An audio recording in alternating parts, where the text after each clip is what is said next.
All right, mga kababayan, mga kaibigan, mga katokis, mga kapots. Kamusta po kayong lahat? And once again, welcome po dito sa ating mumunting channel, Simply Talkies Vlog. Tayo po ay magbibigay lang ng maiksing komento, opinyon at mga reaksyon sa mainit na usaping pang politika sa ating bansa. Pag-usapan natin mga kababayan itong si Senator Robin Boy Silly Padilla, mukhang nakaoryente mga kababayan. Mukhang hindi alam ang pinaggagawa nito sa Senado kasi po pinagsabihan po siya ni Senate President Tito Soto at ganun din po si Senator Loren Legarda. Nakakahiya po mga kababayan, mukhang nakoryente itong si Boy Silly. Ay totoong nakoryente, hindi lang mukha mga kababayan, no? Kasi yung interpolation niya sa budget deliberation ng budget deliberation ng PCO, kasi yata ang nagdidepensa si Loren Legarda.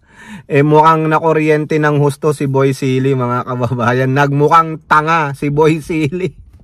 Gusto lang niyang ipin down si Attorney Yusek Castro ng PCO. Talagang ang dami pong tinatamaan ni Yusek Castro mga kababayan. At ganoon din po si Senator Pin Lacson, meron pong ibinunyag tungkol po dito sa ayuda ng DSWD. Nakon, saklap nito mga kababayan. Talagang itong mga politiko natin, mostly mga mambabatas, no?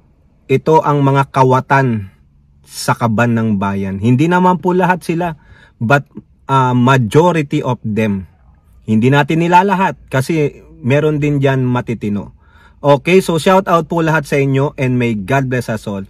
So inahin natin mga kababayan, paano po nakoryente itong si Senator Robin Boy Silly Mukbang Padilla.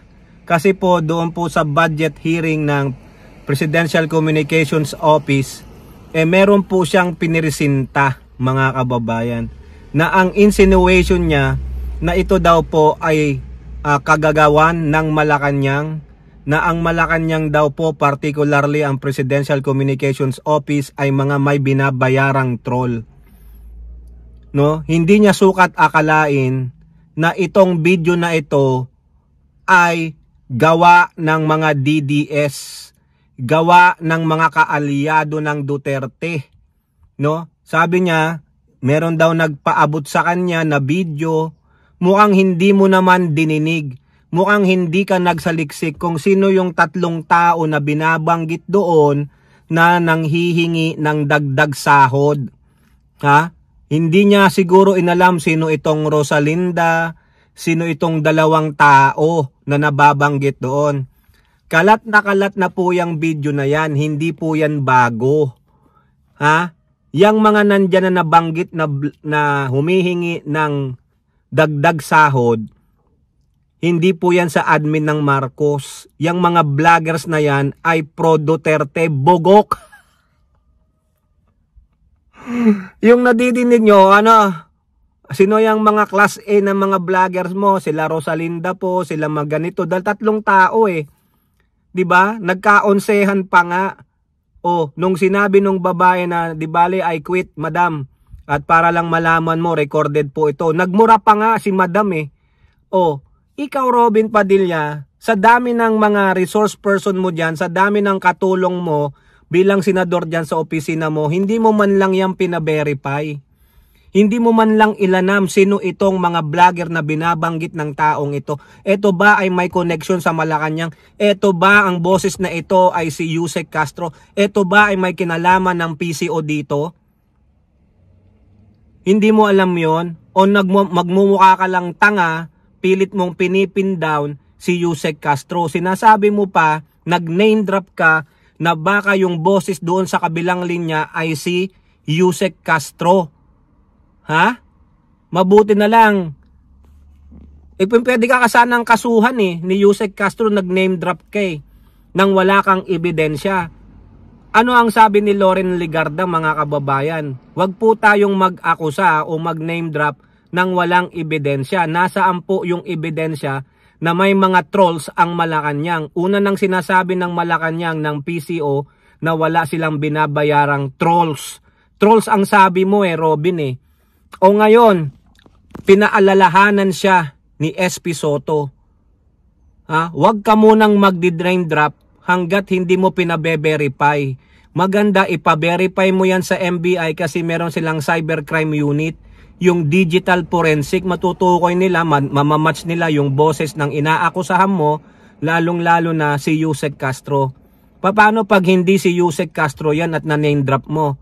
Na-besmirk mo na lalo yung pangalan niya. Di po ba? Bakit pagdating ba sa kabalbalan ng PCO, ang may kagagawang kaagad si Yusek Castro?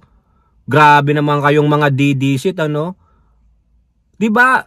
Ano ba ang tamang dapat gawin? Bago ka maglabas ng ganon, dapat binerify mo talaga para tumindig doon sa taong aakusahan mo. Pare-pareho lang kayong mga DDC Mga fake news propagator kayo Puro kayo akusa, puro mali naman pala.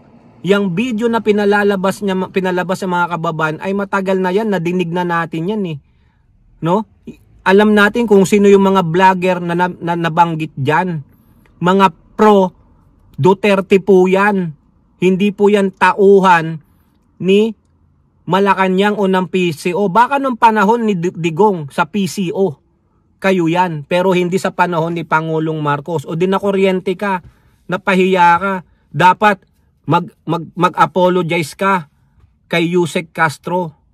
Kasi you're trying to besmirk. You're trying na dungisan yung pangalan niya dahil hindi kayo makaporma sa magaling na Yusek Tagal-tagal na yan. Ulitin ko, ang tagal-tagal na yan. Hindi mo man lang inalam kung sino yung mga kung saan kampo galing. Sa kampo nyo yung galing mga bugok.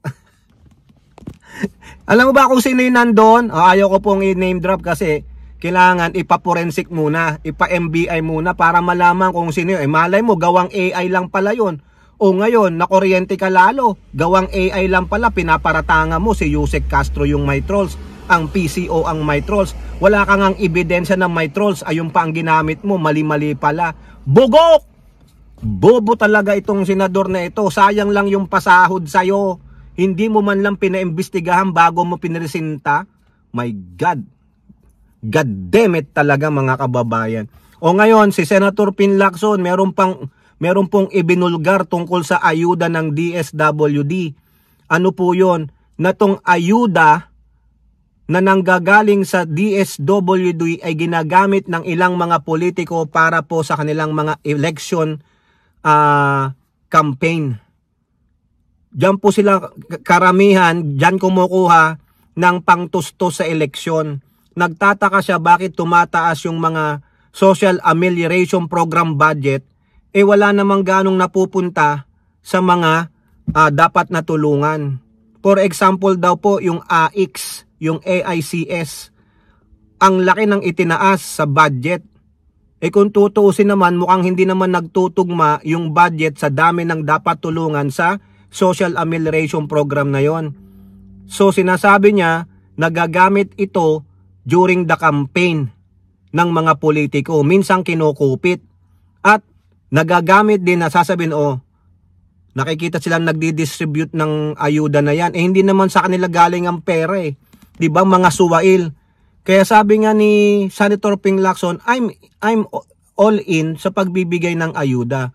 Pero yung tama at deserving naman. Hindi pakikialaman ng mga mambabatas, tulad ng congressman at mga senador. Biruin yung mga kababayan nung si former Senator Coco Pimentel, sinabihan niyang mga kapwa niya senador noon, wala kayong karapatan, wala sa mandato nyo ang sumama sa mga pagbibigay ng ayuda ng DSWD dahil hindi nyo naman trabaho yan.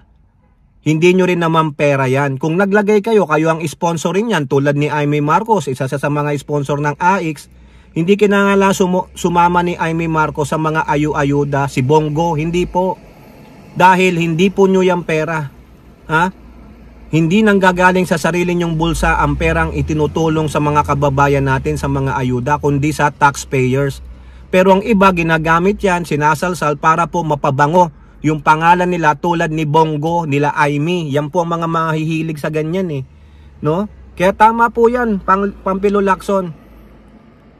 ipabigay mo sa DSWD yung tamang listahan ng mga beneficiary ng mga social amelioration program ninyo, yung 4Ps, yung AIX, yung tupad at ano pa, para man mabigyan ng tamang budget, hindi nanakawin ng mga politiko.